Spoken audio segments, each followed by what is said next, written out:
সম্মিলিত ৫ ব্যাংক গ্রাহকদের জন্য আজকের মহা আপডেট। এই সংক্রান্ত একটি তথ্যবহুল প্রতিবেদন প্রকাশ করে জনপ্রিয় দৈনিক সমকাল পত্রিকা, আপনারা যেটা স্ক্রিনে দেখতে পাচ্ছেন।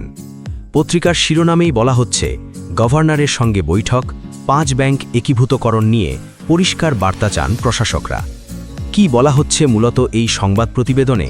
কি বলছেন সরকার আর কি বলছেন গ্রাহকগণ? হেয়ার কাটের কি হলো, পুরো টাকা কবে কিভাবে তুলতে পারবেন, এ সংক্রান্ত বিস্তারিত তথ্য জানাবো আজকের ভিডিওতে।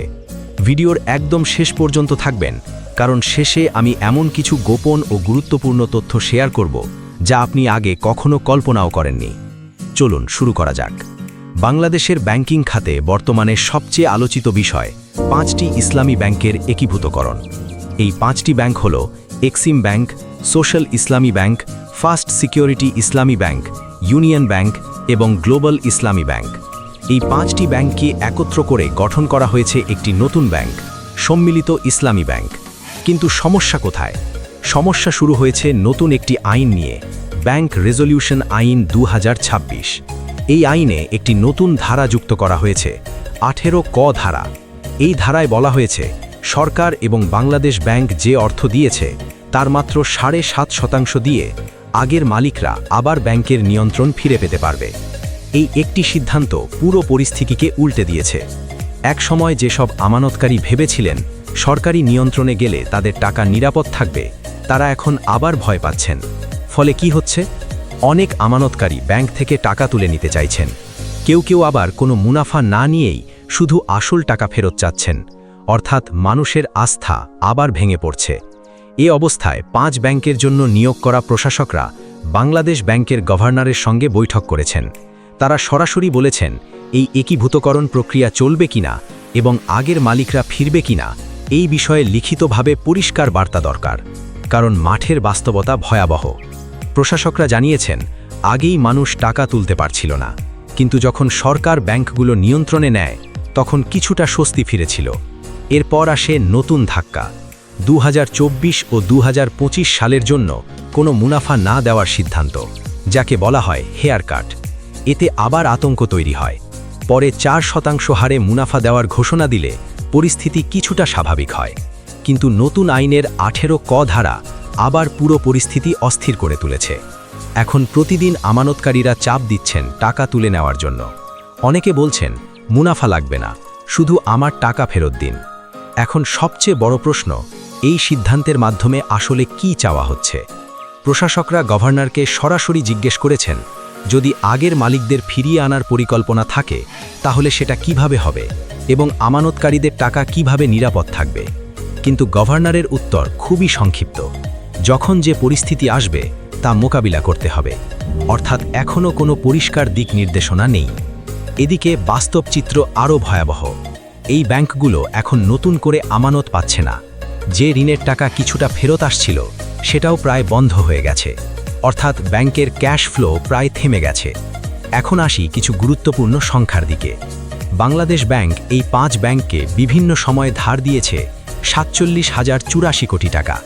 সরকার মূলধন হিসেবে দিয়েছে ২০,০০০ কোটি টাকা, আর আমানতকারীদের জন্য ২ লাখ টাকা পর্যন্ত ফেরত দেওয়ার জন্য আমানত বীমা ট্রাস্ট তহবিল থেকে দেওয়া হয়েছে ১২,০০০ কোটি টাকা। এখন প্রশ্ন, এই বিপুল পরিমাণ টাকা কি যথেষ্ট? আরেকটি ভয়াবহ তথ্য শুনুন। এই ৫ ব্যাংকের মোট ঋণ দাঁড়িয়েছে ১,৯৬,৮২৭ কোটি টাকা।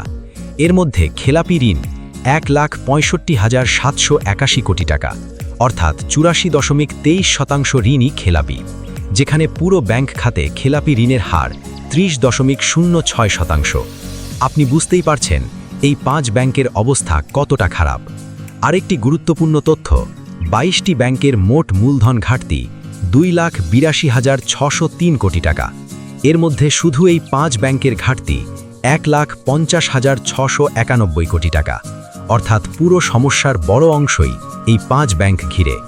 এখন প্রশ্ন, এই অবস্থায় আগের মালিকদের ফিরিয়ে আনা কি যৌক্তিক, নাকি এটি আরও বড় ঝুঁকি তৈরি করবে?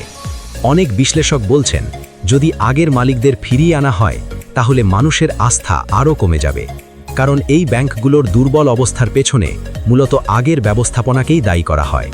অন্যদিকে কেউ বলছেন, অভিজ্ঞতা থাকায় তারা হয়তো দ্রুত ঘুরে দাঁড়াতে পারবে, কিন্তু এখানে সবচেয়ে গুরুত্বপূর্ণ বিষয় আমানতকারীদের নিরাপত্তা। কারণ ব্যাংকিং সিস্টেমে আস্থা একবার নষ্ট হলে তা ফিরিয়ে আনা খুবই কঠিন।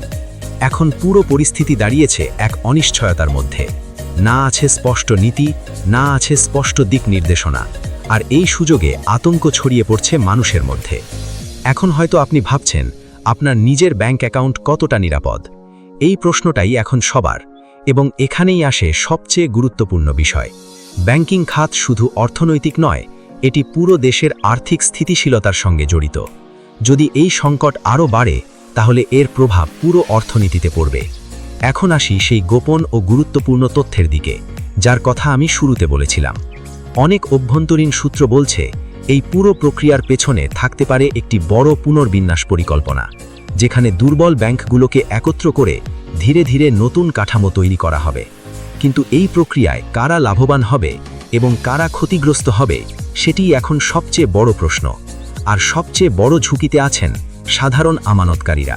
তাই এখন সবচেয়ে গুরুত্বপূর্ণ বিষয় হল স্বচ্ছতা এবং স্পষ্ট নীতি। যতদিন পর্যন্ত পরিষ্কার বার্তা আসবে না, ততদিন পর্যন্ত এই অস্থিরতা চলতেই থাকবে। ভিডিওটি যদি আপনার কাছে তথ্যবহুল মনে হয়, তাহলে অবশ্যই লাইক দিন, শেয়ার করুন এবং সাবস্ক্রাইব করে আমাদের সঙ্গে থাকুন। কারণ আমরা এমন গুরুত্বপূর্ণ বিশ্লেষণ নিয়মিত নিয়ে আসি, যা আপনাকে অন্যদের থেকে এক ধাপ এগিয়ে রাখবে। ধন্যবাদ সবাইকে।